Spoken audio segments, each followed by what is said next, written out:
High rise buildings, high level problems.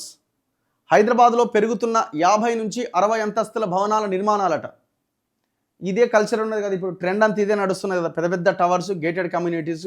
ఒక్కొక్క gated కమ్యూనిటీలోకి వెళ్తే 5,000 మంది 6,000 మంది ఉంటున్నారు అందులో. ఇప్పుడు అందరికీ ఒక డౌట్ వస్తుంది ఏంటంటే, వీళ్ళకి నీళ్ళు ఏం నుంచి వస్తాయి అనేది ఒక డౌట్ ఉంటుంది. ఎక్కడి నుంచి వస్తాయి అలా నీళ్ళు? వాళ్ళు వాడిన నీళ్ళు మళ్ళీ వాళ్ళే వాడతారు. ఇప్పుడు మనం బాత్రూమ్ మామూలుగా ఫ్లష్ కొడతాం కదా, ఆ నీళ్ళు ఎక్కడ పోతాయి? మామూలుగా అయితే కాలువల ద్వారా అదే మనం డ్రైనేజ్ వదిలేస్తాం కదా, ఆడ వదులుడు ఉండదు. అట్లా మొత్తం అక్కడ ఒక సిస్టమ్ ఉంటుంది. నువ్వు ఫ్లష్ కొట్టిన నీళ్ళు మళ్ళీ పోయి ఆ మిషన్లకు పోయి మళ్ళీ ఫిల్టర్ అయ్యి మళ్ళీ నీకే వస్తాయి అన్నట్టు. లేకపోతే అన్ని వేల మందికి నీళ్ళు ఎక్కడి నుంచి వస్తాయి? ప్రతి నీటి బొట్టును వాడతారు అన్నట్టు. మళ్ళీ నువ్వు ఆక్వా గార్డ్లోకి వచ్చినా ఇంకో దాంట్లోకి వచ్చినా గవే నీళ్ళు, నువ్వు ఫ్లష్ కొట్టిన నీళ్ళే ఫిల్టర్ అయ్యి మళ్ళీ అందులోకి వస్తాయి. తప్పదు మరి, అంతే ఉంటుంది. వినడానికి ఏదో రకంగా ఉంటుంది కానీ ఫిల్టర్ అయ్యి వచ్చిన నీళ్ళే కదా. మణికొండలో నిర్మాణంలో ఉన్న హైరైజ్ బిల్డింగ్స్. హైదరాబాద్లో పెరుగుతున్న 50 నుంచి 60 అంతస్తుల భవనాల నిర్మాణాలు కుప్పలు తెప్పలుగా అనుమతులు ఇస్తున్న అధికారులు. అడిగేదేవాడు? మీరు చూడండి, ఈడ మీరు నాంపల్లి పోతుంటే మీరు ఇట్లా హ్యాబిట్స్ పోయే దారిలో, బషీర్బాగ్ అటు నుంచి హ్యాబిట్స్కి వెళ్ళే దారిలో లెఫ్ట్ సైడ్లో మీనాక్షి టవర్స్ అని ఉన్నది. మీరు అక్కడి నుంచి నిలబడి చూస్తే అది ఒకటే టవర్ కనిపిస్తుంది. దాదాపు 50-55 ఫ్లోర్లు ఉంటుంది. హైదరాబాద్ నడిబొడ్డున అట్లాంటి టవర్లకి అసలు అనుమతి ఎట్లా ఇస్తారు చెప్పండి? ఎంత టెంపరేచర్ ఇదవుతుంది, అసలే నగరం అంతా ఉడికిపోతున్నది. అట్లాంటి టవర్లకి హైదరాబాద్ నడిబొడ్డున పర్మిషన్స్ ఇస్తే అది ఏమైనా ఉంటుందా నగరం? 55 ఫ్లోర్లు ఉంటుంది అది, దగ్గర కమర్షియల్ అండ్ రెసిడెన్షియల్ అనుకుంటుంది. 55 నగరం నడిబొడ్డున ఉంటుంది అది. మీరు ఆ బషీర్బాగ్ చౌరస్తాని ఇట్లా చూస్తే అదే కనబడుతుంది.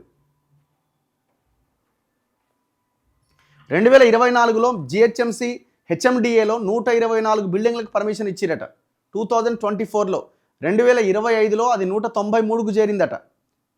ఆయా ఏరియాల్లో ట్రాఫిక్, వాటర్, డ్రైన్ కష్టాలు, హెల్త్ ఎమర్జెన్సీలో అంబులెన్స్ రావాలి అన్న గంట సమయం, అగ్ని ప్రమాదాలు జరిగితే అంత ఎత్తుకు వాటర్ చిమ్మే పరిస్థితే లేదంటున్న ఫైర్ డిపార్ట్మెంట్. నలుదిక్కుల విస్తరణకు అవకాశం ఉన్న నగరంలో హైరైజ్ బిల్డింగ్ల అవసరమే లేదంటున్న ఎక్స్పర్ట్స్. గుడ్డిగా అనుమతులు ఇస్తే మున్ముందు మరిన్ని కష్టాలు తప్పవని వార్నింగ్. ప్రజల్ని చంపుతున్నట్టే ఒక రకంగా ఇట్లాంటి దీని ద్వారా. వానికి ఏముంది, వాడు తక్కువ ప్లేస్లో ఎక్కువ బిల్డింగ్లు కడతాడు. ఇప్పుడు మొన్న రేవంత్ రెడ్డి 170 కోట్లకు ఎకరం పోయింది అన్నాడు. అప్పుడు కేసీఆర్ హయాంలో 100 కోట్లకు ఎకరం పోయింది అన్నారు. వాళ్ళకి ఇచ్చిన పర్మిషన్స్ ఏంది? 100 కోట్లకు ఎట్లా పోతుంది? ఇప్పుడు 170 కోట్లకు పోయిందని పక్కనే ఉన్న ల్యాండ్ అమ్ముదాం, పోతుందా? 170 కోట్లకు పోదు. ఎందుకు పోదు?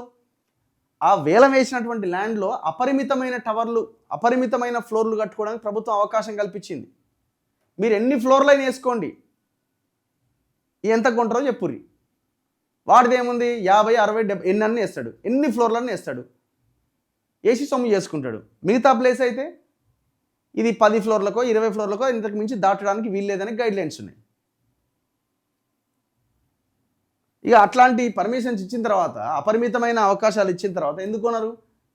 170 కోట్లు కాదు 200 కోట్లకైనా కొంటారు. ఇక దాన్ని మొత్తం ఇక 170 కోట్లకు పోయిందని, ఇది రియల్ ఎస్టేట్ ఊపు అందుకున్నది, ఏడుకో పోయిందని పెద్ద ఎత్తున పేపర్లలో ప్రచారం చేసుకుంటారు. దాని వెనకాల ఉన్న కథ ఇది. సో ఇట్లా ఈ పెరిగిన బిల్డింగ్ల వల్ల అన్ని ప్రాబ్లమ్సే. ట్రాఫిక్ కష్టాలు, వాటర్ చక్కగా ఉండవు, ఏదన్నా ప్రమాదం జరిగితే వాళ్ళకి పోవడానికి ఇబ్బంది, ఎన్ని రకాల ఇబ్బందులు, అన్ని రకాల ఇబ్బందులు పడాల్సి వస్తుంది. ఇప్పుడు మీరు ఈ ఫ్లోర్లో ఒక ఆయన ఉన్నాడు, పిల్లలు స్కూల్కి పోవాలి, ఆయన 15 నిమిషాల ముందు నుంచే ప్రిపేర్ కావాలి కిందికి దిగుతాందుకు. ఇక ఆయన కిందికి దిగి ఆ పోరగాళ్ళని పట్టుకొని ఆ బడికి గేట్ దాటేసరికి 15 నిమిషాలు అవుతుంది. కార్ పార్కింగ్ నుంచి దిగి ఇక పొరపాటున ఇందులో ఎవరన్నా గెస్టులు పోవాలనుకోండి, ఇక ఆ గెస్ట్లకు విజిటర్స్ పార్కింగ్ అని ఒక దగ్గర పెడతారు. ఇక నువ్వు ఈ గల్లీ తిరిగి ఆ గల్లీ తిరిగి అటు తిరిగి ఇటు తిరిగి పోయేసరికి అరగంట పడుతుంది. వాళ్ళ ఇంట్లోకి పోయేసరికి ఎన్నో ఉంటుంది పార్కింగ్, నువ్వు వేడుకొని నడుచుకుంటూ పోవాలి.